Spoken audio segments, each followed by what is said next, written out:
ahead. Well, Sean, I know this is an important week for you, 9/11, your dad and everything. Just what does this Saturday mean to you? Every Saturday is important when we're playing, but this day is obviously pretty impactful in my family, and I've gotten to play on September 11th once before, and it was pretty special back then. I think it's going to be really special on Saturday, with it being the 20th anniversary. What year was the other time? Was that in college or high school? My senior year of high school, so 2015 in the fall. Gotcha. Yep. Is your family going to be here Saturday if y'all work? Yeah, my mom and dad will be here, and a few other family members. Okay.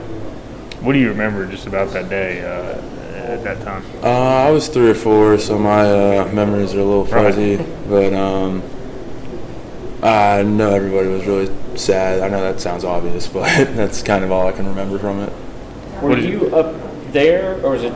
We were living in New York. Yes. So y'all, the whole family was there at the time. Okay, Yeah. Gotcha. What has your dad told you about that day?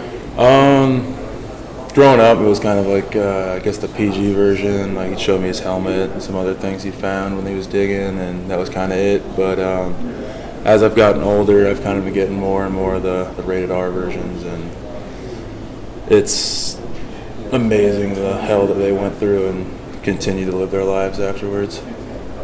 Your dad obviously had some health issues, I think, coming out of that. So how has that affected you guys? If you don't mind me asking.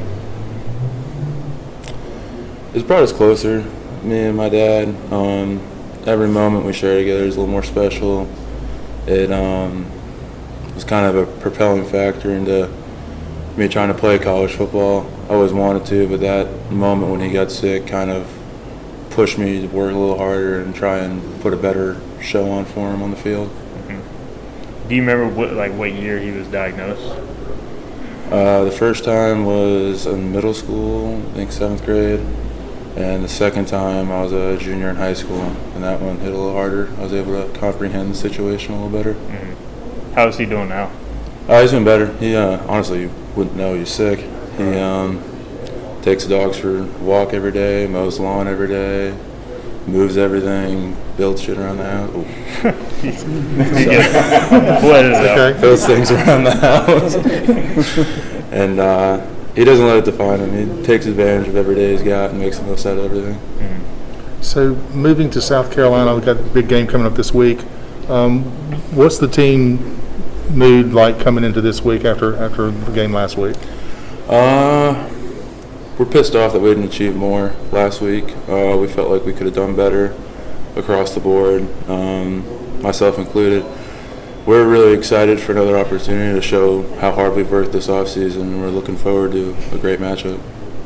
You look at Bailey Malavik going down. It's a tough blow to the line. How did things kind of change after that, and how do y'all kind of regroup without him there this week? Bailey's a phenomenal player and the most energetic dude in our locker room.